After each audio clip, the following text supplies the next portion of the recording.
Hi everyone, I'm here to talk to you about analyzing a work of art. This has to do with your second writing assignment, which is going to be your artwork formal analysis. Again, just like everything this semester, it is not officially due until the last day of term. However, my recommendation is that you get this turned in by the end of week 2. Managing your time during this accelerated winter semester is so important. I don't want you to end up with 20 different things that you need to do in the last 3 days.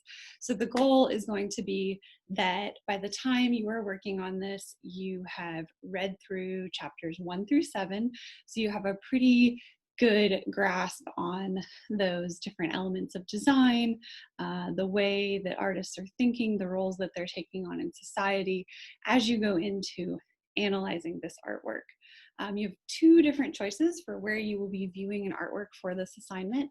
Obviously, the ideal choice is that you're going to be viewing artwork in person. I know that this is a unique time of year. A lot of you may have traveled for the holidays. You may not have a car with you. We are also in the extraordinary situation of being, you know, existing in the world during a pandemic. So I understand if you are not comfortable going to a gallery or a museum right now, or if galleries or museums near you may or may not be closed. I will say I'm here in Spartanburg. There are some great galleries and museums that are open, and I've had really great experiences in visiting them during this time. Typically, they're pretty empty. I've been the only one in the space, or maybe there's 1 to 2 other people. Everyone's wearing masks. Masks are required. So I do have good things to say about the art spaces that we have here in town. If you do decide to visit a gallery or museum here in town, my recommendations would be the Artist Collective of Spartanburg. I know they have a show that just went up, so I know that there's tons of work for you to see there. That space is a renovated church, and it's right on Main Street, sort of as it turns from downtown into West Main, sort of just past the QT, next to the old Coca-Cola factory. So it's very accessible. I would just check what their hours are. Really, really cool space. Other places that are open are going to be Spartanburg Art Museum, which is part of the Chapman Cultural Center. Again, check their hours. Wofford College and Commerce College have galleries, but I'm not sure what their hours are right now. And then the Johnson Collection in downtown Spartanburg, which is right near the Starbucks. And again, just check their hours because they're only open on certain days. If you're closer to Tryon, Upstairs Art Space is really great. Greenville has some wonderful galleries. There's Asheville Museum of Art. There is a Museum of Art in Columbia, South Carolina. If you need a recommendation of a place to go where you live, just let me know and I can help you find one. All of these spaces that I've listed off, for the most part, are free. I know that all the ones in Spartanburg are free. I'm not sure about Columbia Museum of Art. That may have a small fee that you pay to get in, but it does support the museum. So just research before you go. If you are not able to go to any of those spaces, you can discuss a work of art from the Museum of Modern Art's online archive. For this assignment, I am asking that you discuss a painting, just because I want to be sure that we have a handle on the elements of design that we are discussing. And so far in the reading, you should be up to talking about mostly 2D elements of design, and we haven't really gone into discussing different kinds of sculptural works yet. So we're going to start with a painting specifically. When you go on the Museum of Modern Art's website, you can actually do a filter in your search and just check for it to only be paintings. Other things in the filter, you can put like a year date range that starts with just the beginning of time to now, but you can change that and make it smaller if you know you want to look at a contemporary work. Definitely be sure, even when you're putting in that filter, that you check the gallery tag listing, and that's going to be whether you're in person at a gallery or looking on MoMA online. All works are going to have a tag. For MoMA, it's just going to be a caption that's under the picture. And then in person, there's going to be a small tag usually on the side of the work. That tag is going to list the artist's name. It'll often list the year that the work was completed, and it'll also list the materials. It probably won't say painting. It'll probably say oil paint or oil and gouache on paper, acrylic and gouache on paper. These are all different kinds of paints. Watercolor on paper, oil on canvas, spray paint on canvas, spray paint on masonite. There's so many different mixtures of material that can qualify as paint. And you may have paintings that have other elements pulled into them, and that's okay. It still counts as a painting, especially, if MoMA is listening to this one. So you may have a painting that also has collaged elements put into it. It may have something glued onto it. That's totally fine, but just be sure it's not just a photograph or, a cup. We wouldn't qualify this as a painting. So just read those tags carefully. You may see something that is a print, and right now we're not going to discuss that as a painting. So just read all the information. At the beginning of your analysis, I want you to give me some of that information. Tell me who the artist is. Tell me what kind of work it is. I don't need a full biography of the artist. So this formal analysis should only be 1 to 2 pages. So please don't give me, Sarah Thomas was born on the first day of December in 1969. She grew up on a farm. While these things may inform the art, you have such a limited amount of space. I really want to hear about the art. Let's say the painting is of a farm. You might say, my analysis is that maybe the artist grew up on a farm and that's where this imagery came from, and you can make those kind of assumptions and conclusions, but I don't need a full-blown biography. We're definitely talking about visual elements of the art, and these should be things that you get just from looking at it. So don't do extra research. It's not a research paper. This is you using the vocabulary that you've learned through your reading to discuss these artworks. Different things that you could talk about related to these paintings right off the bat. Is the work realistic or is it abstract? Can you tell that it's representing something specific? Does it seem like an abstraction of something specific? You can tell what it is, but it's just a little bit wonky. Is it photorealistic? You know this is a painting, but it looks like an exact representation of someone or something. Is it non-objective? You have no idea what it is. It's a green square. So think about those kinds of things. Think about if there is symbology coming into play. What's the imagery about? What do you think that could represent? Symbology can be in the form of, objects or pictures, but it can also be in the form of colors. If a painting uses a lot of cool tones and it's all blue, that may be symbolizing some kind of sadness or change. So think about those things, and a lot of those are going to be constructs that are just built into our society that you just know. Avoid vague statements. So I want you to discuss at least 4 elements of design, and those are certainly not limited to the ones that are listed in the prompt. Those are just examples. But I don't want to hear statements like, okay, for example, there's this artwork right here. I don't want to hear statements like, this piece has lots of lines. It has lines. I'd rather hear the artist uses horizontal lines to break up the frame of the artwork.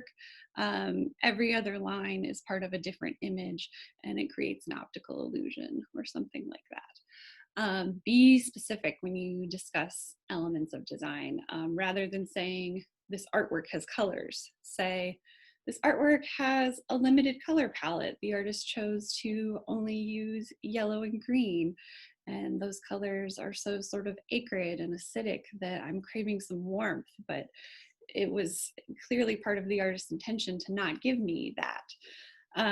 You can talk about what kind of shapes are used. Are they very rigid? Do they have a lot of points? Are they very angular, or are they more organic and free flowing? So think about how you can make your statements very specific. And that also goes into your concluding statements about the artwork. When we talk about works of art, we often, our first statement is, I like this. I don't like this. Okay, why do you like it? Why don't you like it? So you can say, I'm really drawn to this work of art because the colors that the artist chose are jewel tones, and blue and purple and green, those are my favorite colors, and so I'm drawn to it because of the depth of those colors. The artist also used gold leaf on their painting, and I'm drawn to shiny things, as humans are. It's a magpie sort of construct.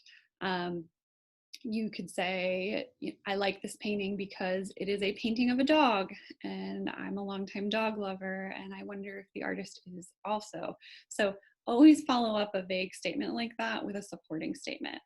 I think it's best to just avoid using I like in general, or I don't like. Come up with better ways to say those things, better words. Words that I would really love for you to avoid in this formal analysis. Unique is the number one word I want you to avoid. I think it gets overused when talking about art.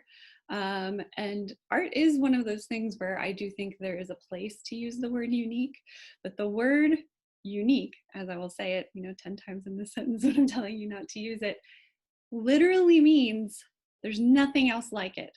It's the only one.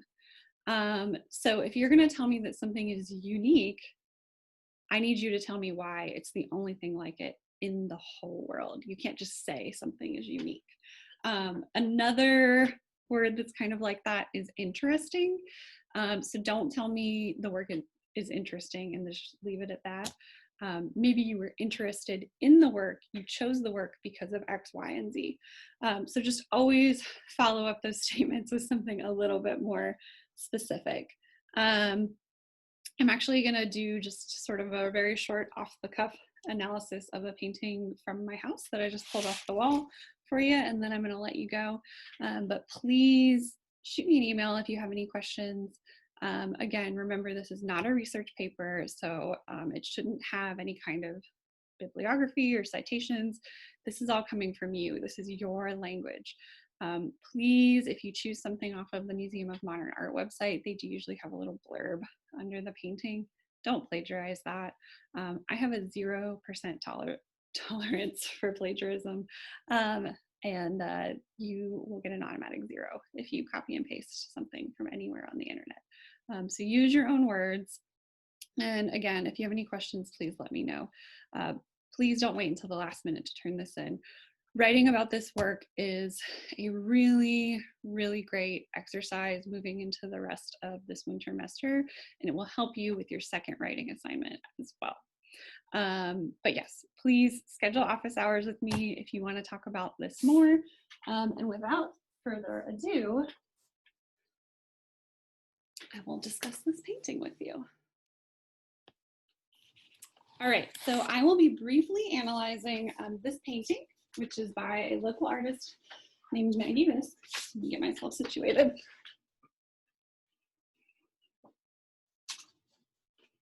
The painting is titled Sunrise in the Blue Ridge, and it was painted with alcohol-based inks on a recycled picture frame from a thrift store.